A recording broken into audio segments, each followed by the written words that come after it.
बोल रहा है ना, तो उसकी बात को पूरे ध्यान से सुने, बीच में बिल्कुल भी ना बोले। और ये भी मेक श्योर करें कि जब आप बोल रहे हो तो सामने वाला भी आपकी बात को पूरे अच्छे से सुने, वो भी बीच में ना बोले।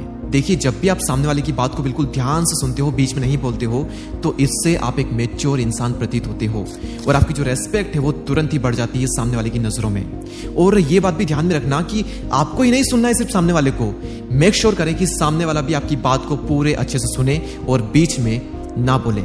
अगर वो बार बार आपको बीच में टोकता है, आपकी बात नहीं सुनता है, उसको सिर्फ बोलना है, सुनना नहीं है ना, तो ऐसे लोगों से तुरंत ही पत्ता कट कर लो। यहां पर आपकी इज्जत बनेगी नहीं बल्कि बिगड़ेगी। दूसरा नियम, जब भी कोई आपकी इंसल्ट करता है ना, तो एकदम से रिएक्ट नहीं करने का, बस साइलेंटली सामने वाले इंसान की आंखों में देखना है आपको, और वो इंसान आपकी पावर को तुरंत ही नोटिस कर लेगा। आपने देखा होगा कि जब नदी का जो जल होता है वो जब गहरा नहीं होता है तो बहुत आवाज करता है, कल कल कल कल कल कल, बहुत अच्छा लगता है लेकिन वो आवाज करता है। लेकिन जब नदी का पानी गहरा हो जाता है तब वो शांत हो जाता है। यानी कि जिस इंसान में जितनी ज्यादा गहराई है, जितना ज्यादा नॉलेज है, जितनी मैच्योरिटी है, वो इंसान उतना ही ज्यादा शांत रहता है। हर चीज पर बहुत ही ज्यादा रिएक्ट करना छोड़ दो, शांत रहो, लोग आपकी पावर को नोटिस कर लेंगे। मैं बार बार किसी चीज पर अगर जोर दे रहा हूं तो समझ जाना कि वो रूल बहुत ही पावरफुल है। अब हम बात करते हैं तीसरे नियम के बारे में, और तीसरा नियम है अपना जो पोस्चर है वो सही करें। देखिए, आपका जो पोस्चर है ना, वो आपके फर्स्ट इंप्रेशन में बहुत ही बड़ा रोल अदा करता है। तो अपना जो पोस्चर है वो आपको सही करना है। सवाल आता है कैसे करना है भाई, ये बता, डायरेक्टली बताता हूं। 10 सेकंड में आपको जो पोस्चर है ना वो सही हो जाएगा। बस ये 3 चीजें आपको करनी है। आईने के सामने जाकर के खड़े हो जाएं, सीधे खड़े नहीं होना है, आपको थोड़ा साइड में खड़े होना है। उसके बाद में अपनी जो स्पाइन है, पूरी जो ये रीढ़ की हड्डी, इसको थोड़ा सा सीधा कर लें। अपने जो शोल्डर है उसको हल्का सा पीछे करें। अपनी जो गर्दन है अगर बहुत ज्यादा आगे है तो उसको हल्का सा पीछे ले आए। ज्यादा नहीं करना है, हल्का सा करना है, बस। ये हो गया आपका पोस्चर बिल्कुल सही। ऐसे आपको खड़े रहना है, ऐसे आपको चलना है। जब भी आप चलते हैं तो थोड़ा सा स्पीड में चलें। अगर आप थोड़ा धीरे चलेंगे तो आप थोड़ा नर्वसनेस वाली फील कर सकते हैं, लेकिन अगर आप थोड़ा फास्ट चलेंगे तो आपका जो कॉन्फिडेंस है वो बूस्ट होगा। फास्ट चलें, दोनों हाथ जेब के बाहर रखें, बहुत कॉन्फिडेंस आता है उस चीज से। लेकिन अगर आप बहुत ज्यादा नर्वस फील कर रहे हैं तो आप अपना एक हाथ जेब में भी रख सकते हैं और कुछ इस तरह से आप चल सकते हैं। और जब भी आप खड़े हो, ग्रुप में बात कर रहे हो, अगर आप थोड़ा सा नर्वस फील कर रहे हैं तो अपने हाथों को जेब में आप रख सकते हैं। एक हाथ को भी रख सकते हैं, दोनों हाथों को भी रख सकते हैं, और नहीं रखोगे तो बहुत ही बढ़िया है। लेकिन अपने नर्वसनेस को थोड़ा सा कम करने के लिए आप जेब में रख सकते हो। चौथा नियम, जब भी आप नर्वस फील कर रहे हो तो ये सोचो कि इस दुनिया में जितने भी लोग हैं सभी इंसान हैं आपकी ही तरह। वो भी सांस लेते हैं, वो भी सुबह हगने के लिए जाते हैं, उनकी भी 2 आंखें हैं, 2 कान हैं, एक सब कुछ सेम है। फर्क है सिर्फ कॉन्फिडेंस का। 15 अगस्त 1947 को हम लोग आजाद हो गए थे, किसी की गुलामी करने के लिए हम नहीं बने हैं। याद रखिएगा इस बात को। वो भी इंसान है, हम भी इंसान है। हम अपनी ठाट बाट में जिएंगे, हम जैसे भी हैं हम अपनी ठाट बाट में जिएंगे। बस ये अगर आप सोचोगे, आपका कॉन्फिडेंस तुरंत ही बूस्ट हो जाएगा। 5वां नियम, अपनी इज्जत बढ़ाने के लिए आपको अपना कॉन्फिडेंस बढ़ाना होगा, और कॉन्फिडेंस बढ़ाने के लिए आपको अच्छे कपड़ों में निवेश करना होगा। मैंने देखा है कई सारे लोग क्या करते हैं, जल्दबाजी में पैसे वेस्ट करके आते हैं और अच्छे कपड़े लेकर के बिल्कुल भी नहीं आते हैं। और कई लोग ये सोचते हैं कि 1000 रुपए में मैं 4 से 5 शर्ट्स ले लूं, 2000 रुपए में मैं पूरे साल भर के कपड़े ले लूं, बहुत सारे कपड़े ले लूं। ऐसा आपको बिल्कुल भी नहीं करना है। आप 1000 में सिर्फ 1 जोड़ी कपड़े ले, 2000 में सिर्फ 1 जोड़ी कपड़े ले, लेकिन वो 1 जोड़ी भी ऐसे हो कि वो लंबे टाइम तक टिके, उनकी चमक बनी रहे और वो आपको कॉन्फिडेंस फील कराए, उनकी क्वालिटी जबरदस्त हो। ऐसे कपड़ों में आपको निवेश करना है। आप पूरे साल में मुश्किल से 4 जोड़ी कपड़े ही पहनो, लेकिन वो 4 जोड़ी भी ऐसे हो कि अगर आप कोई भी इंसान आपको उन कपड़ों में देख ले तो आपकी जो इज्जत है ना वो बनी रहे। वरना आप 50 जोड़ी कपड़े पहनोगे, 50 के 50 लो क्वालिटी के, कोई मजा नहीं, ना तो कलर अच्छे हैं, ना उनका मटेरियल अच्छा है, ना वो चलते हैं, उनका कलर उड़ जाता है 1 महीने में ही। आपको क्वालिटी में इन्वेस्ट करना है, ना कि क्वांटिटी में। Point number 6, speak slowly. आराम से बोले, धीरे बोले। हड़बड़ाहट में बोलने वालों की इज्जत कम होती है। जो आराम से बोलते हैं, सोच कर बोलते हैं, गैप देकर के बोलते हैं, उनकी इज्जत ज्यादा होती है। मैं आपको कुछ मूवी के सीन दिखा सकता हूँ, आप इनको देखिए। सबकी अच्छी खासी बॉडी बनी हुई है, सब तगड़े लग रहे हैं, लेकिन इन पिक्चर में इनका जो कैरेक्टर है वो चोमू टाइप है। तो आप देखोगे कि ये जो लोग हैं ना, ये बहुत हड़बड़ाहट में बोलते हैं, जल्दबाजी में रहते हैं, तो इनकी जो इज्जत है ना वो नहीं है, ये चोमू से हैं। भले इनकी बॉडी बहुत अच्छी है लेकिन ये चोमू से हैं। और इन कुछ कैरेक्टर को आप देखिए, कुछ की बॉडी बहुत अच्छी है, कुछ की बॉडी नहीं भी है, लेकिन ये बहुत ही आराम से बोलते हैं, शांत रहकर बोलते हैं और गहराई से बोलते हैं। और इनकी जो इज्जत है वो एक अलग ही लेवल पर है। तो शांत रहकर बोलिए, थोड़ा सा गैप देकर बोलिए, सोच कर बोलिए और धीरे बोलिए। 7वां नियम और सबसे ज्यादा इज्जत आपकी बढ़ेगी इस नियम से, और ये नियम ये कहता है कि अपनी कला में माहिर बने। मैं फिर कह रहा हूं, अपनी कला में माहिर बने। जो इंसान अपनी कला में माहिर होता है उसकी दुनिया इज्जत करती है। विराट कोहली भी सचिन तेंदुलकर के आगे नतमस्तक होते हैं, क्योंकि सचिन तेंदुलकर अपने वक्त के, अपने खेल के महानायक रह चुके हैं। तो सबसे ज्यादा इज्जत बन सकती है अपनी कला में माहिर बन के। जो भी आपका काम है ना, गोल रखें अपनी फील्ड का महानायक बनने का। 8वां नियम, अगर और भी ज्यादा इज्जत बढ़ानी है तो टी कॉन्सेप्ट का यूज कीजिए। क्या कहता है टी कॉन्सेप्ट?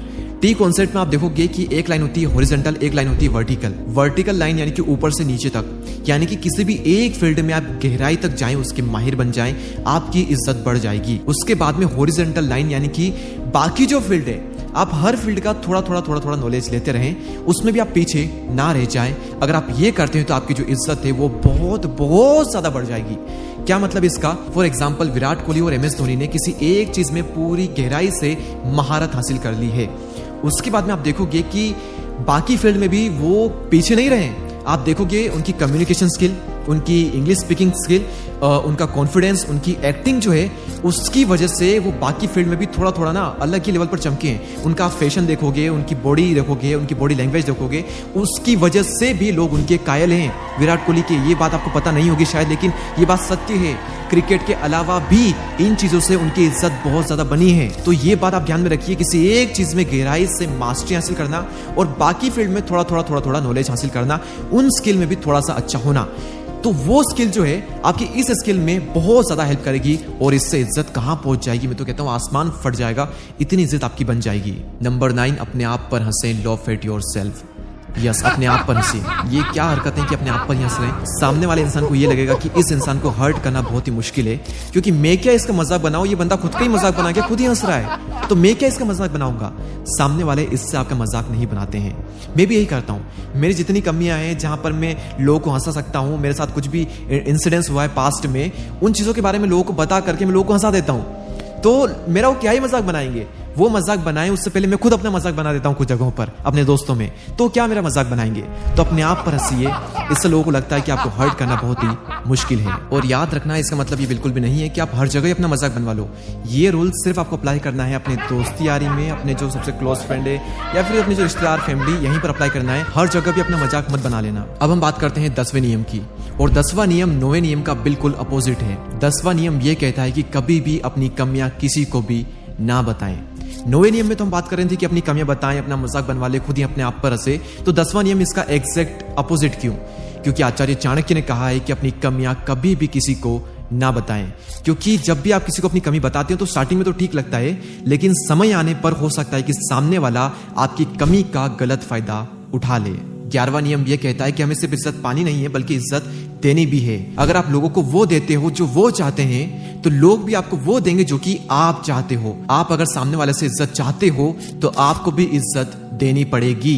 और हमारे केस में भी बिल्कुल वैसा ही है। अगर मैं आपको वो दूंगा जो कि आप चाहते हो, नॉलेज, कंटेंट, वैल्यू, तो आप मुझे वो दोगे जो कि मैं चाहता हूं। मैं क्या चाहता हूं? लाइक, शेयर, सब्सक्राइब, मुझसे जुड़े रहो, मेरे वीडियोस देखते रहो, कमेंट करते रहो, ये सब मैं चाहता हूं। तो आप मुझे दोगे और दे रहे हो, क्योंकि मैं आपको वो दे रहा हूं जो कि आप चाहते हो। 12वां नियम, और कम से कम 12 बार तो बता चुका होगा मैं, इस बुक से वो नियम लिया जाता है 48 लॉज ऑफ पावर, शक्ति के 48 नियम। और बार बार बताता हूं, फिर से बता रहा हूं, क्योंकि इससे पावरफुल लॉ हो ही नहीं सकता। अपनी इज्जत बढ़ाने के लिए अपनी अवेलेबिलिटी कम कर दो।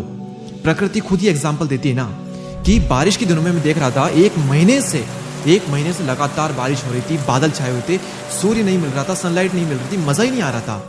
लेकिन जैसे ही सन आया 31वें दिन, एक महीने बाद, सभी लोग अपनी छत पर चले गए, सभी लोग कपड़े सुखाने लग गए, सभी लोग देख रहे सूरज को, धूप का आनंद ले रहे थे। मैं भी चला गया। क्यों? क्योंकि सूरज ने अपनी अवेलेबिलिटी कम कर दी थी। और जैसे ही वो 30 दिनों बाद निकला, क्या आनंद आया, क्या इज्जत बढ़ गई ना उसकी। इसी तरीके से आप भी अपनी अवेलेबिलिटी कम कर दो, जब काम पड़े तब निकलो, बहुत कम टाइम के लिए लोग सामने आओ, आपकी जो इज्जत है वो बढ़ जाएगी। 13वां नियम, खुली किताब ना बन करके रहें। अपनी पर्सनल लाइफ को प्राइवेट ही रखें। अपना पैसा, प्यार और जो आपके अंदर की कमियां है, अपनी कुछ चीजें बहुत ज्यादा खास है, उन चीजों के बारे में ज्यादा बात ना करें और लोगों को ना थोड़ा कंफ्यूज होने दें। अगर लोग कंफ्यूज रहेंगे, आपके पत्ते नहीं खुलेंगे, तो लोगों की नजरों में पता नहीं क्या ही वो कंफ्यूज होते रहेंगे और आपकी जो इज्जत है वो उनकी नजरों में बढ़ेगी। पत्ते खुलने के बाद में किसी का इंटरेस्ट नहीं रहता भाई, किसी का इंटरेस्ट नहीं बचता, लेकिन पत्ते नहीं खुले हैं तो इंटरेस्ट बहुत रहता है। 14th point, avoid unnecessary gossip. फालतू के गप्पे लड़ाना बंद करें। गप्पे लड़ाने में ना आनंद बहुत आता है, इतना डोपामिन मिलता है ना कि आय हाय क्या डोपामिन मिलता है गप्पे लड़ाने में। न्यूज, पॉलिटिक्स, पैसा, प्यार, दौलत, इज्जत, गाड़ी, स्टॉक मार्केट, अमीर गरीब, इंडिया, पाकिस्तान, दुनिया भर की बातें करने में क्या मजा आता है ना। लोगों को चाय की टपरी पे बैठ जाएंगे और दुनिया भर की बातें फेंकेंगे और कोई उनकी बात को काट दे, देखे आप उनकी बात को गलत साबित कर ही नहीं सकते। बहुत मजा आता है गप्पे लड़ाने में, लेकिन आपको इससे थोड़ा सा बचना है। हाँ, अपनी दोस्ती यारी में खूब बात करिए इससे, लेकिन हर जगह पर गप्पे लड़ाने मत बैठ जाना, उनको थोड़ा अवॉइड करो। 15वां नियम, अपनी गलती माने, बहाने बनाना बंद करें। जब भी कोई इंसान अपनी गलती मान लेता है तो दुनिया को ये लगता है कि यार ये इंसान ना जिम्मेदार है, सारी जिम्मेदारी ये खुद पर लेता है, खुद की गलती खुद मानता है क्योंकि वो उसकी जिम्मेदारी थी, और ऐसे लोगों की इज्जत की जाती है। तो गलती अगर आपकी है तो आप उसे एक्सेप्ट कीजिए। इज्जत का अगला नियम, किसी के बारे में भी पीठ पीछे बुराइयां ना करें, क्योंकि अगर सामने वाले को भले नहीं बताते हैं, लेकिन कुछ कुछ बार ना आप जिसको बता रहे हैं, आप जिसके बारे में बुराई कर रहे हैं, ये इंसान उसको जाकर के बता देता है कि उसने तेरी बुराई करी है। अगर उस इंसान को ये पता चल गया कि यार इस इंसान ने मेरी पीठ पीछे बुराई की है, सामने तो बहुत अच्छा बोलता है, तो आप ना हमेशा हमेशा के लिए गिर जाओगे उसकी नजरों में। आपको जो भी बोलना है, जितनी भी बुराई करनी है, उसके मुंह पर कर दो, पीठ पीछे बिल्कुल भी नहीं। ये पीठ पीछे वाले काम ना आप मत करिए, ये अच्छे लोगों को शोभा नहीं देते। आप पीठ पीछे सामने वाले की तारीफ करिए। जब उस इंसान को पता चलेगा कि इसने मेरी पीठ पीछे तारीफ की है, आप ना दिल में बस जाओगे उस इंसान के। अगला नियम, दुनिया भर में इज्जत पाने के लिए आपको किसी एक ग्रुप में अपनी पूरी इज्जत गंवानी पड़ेगी। आपको थोड़ा सा मूर्ख रहना पड़ेगा। सुल्तान मूवी का वो डायलॉग शायद आपको याद होगा, कई भाई इज्जत कमाण खातिर बेइज्जती करवानी भी बहुत जरूरी हो से। आपको अपनी लाइफ में कुछ ऐसे सर्कल रखने हैं, ऐसे ग्रुप रखने हैं जहां पर सिर्फ सीनियर लोग होते हैं। वो आपसे एज में भी बड़े हैं, पैसों में भी बड़े हैं, नॉलेज में भी बड़े हैं, एक्सपीरियंस में बड़े हैं, हर चीज में वो आपसे बड़े हैं। उस ग्रुप में आप सबसे छोटे हो, हर चीज में आप सबसे मूर्ख इंसान हो। उस ग्रुप में जितनी बेइज्जती आपकी हो सकती है कोई दिक्कत नहीं है, क्योंकि उस ग्रुप में बेइज्जती होने से बाकी सभी ग्रुप में आपकी इज्जत रहेगी। आप इतना सीखोगे उन लोगों से जिसकी कोई हद नहीं है। मैं आपको अपनी बताता हूँ, मैं कुछ ऐसे ग्रुप्स में हूँ, मैं ऐसे लोगों के साथ में रहता हूँ, मैं कहीं पर भी जाता हूँ ना, वो सारे लोग मुझसे बड़े ही मिलते हैं, हर चीज में वो मुझसे बड़े ही रहते हैं। मैं इतना कुछ सीखता हूँ ना उनसे, मैं आपको बता नहीं सकता। मेरे को मजा आता है, भले मैं बहुत ही छोटा बन जाता हूँ वहां पर, भले वो मेरी इज्जत नहीं करते, मुझसे तू करके बात करते हैं, कुछ भी बोल देते हैं, मेरे को फर्क ही नहीं पड़ता है, क्योंकि मुझे सीखने को मिल रहा है भाई। वो मुझसे उम्र में डबल हैं, पैसों में डबल हैं, वो नाम इज्जत में डबल हैं, तो उनको कितना कुछ पता है। वहां पर मैं अपनी भले बेइज्जती करवा लूंगा, लेकिन दुनिया के सामने फिर मेरी इज्जत जो है ना वो अलग लेवल पर जाएगी, क्योंकि मैंने बहुत कुछ सीखा है ऐसे लोगों के बीच में रह करके। और लास्ट पॉइंट, बी हम्बल। जब आप अपनी लाइफ में बहुत कुछ अचीव कर लेते हो ना, और उसके बाद भी आप डाउन टू अर्थ रह करके जमीन से जुड़े हुए रहते हो और लोगों से पोलाइटली बात करते हो, उसके बाद में जो आपको इज्जत मिल सकती है ऐसा करके, वो आपको कभी नहीं मिल सकती। तो पहले तो आप लाइफ में बहुत सक्सेसफुल होइए, उसके बाद में बहुत हम्बल रहिए हर इंसान से। इसी चीज का मैं आप सभी को एक एग्जांपल देता हूं। सर रतन टाटा बहुत अमीर है, बहुत सारे लोग अमीर है, लेकिन उनके हम्बल नेचर की वजह से, उनकी पर्सनैलिटी की वजह से उनकी कितनी ज्यादा इज्जत की जाती है। क्योंकि आप चाहे कितने भी बड़े लेवल पर क्यों ना पहुंच जाए, अगर आपने लोगों को अपनी औकात दिखा दी ना, तो फिर लोग आपकी दिल से इज्जत नहीं करेंगे। जब भी कोई इंसान मुझसे बहुत ही प्यार से बात करता है तो मैं अपनी सारी चीजें भूल जाता हूँ कि मैं कौन हूँ, क्या हूँ, मेरे कितने फॉलोअर्स हैं, मेरे पास कितना पैसा, सब भूल जाता हूँ मैं। मुझे सिर्फ उसकी आंखों में प्यार दिखता है। और जिंदगी का जो असली मजा है ना, वो इस चीज में है कि आप बहुत ही पावरफुल इंसान हो, लोग आपकी बहुत ही इज्जत करते हैं, उसके बावजूद भी आप बहुत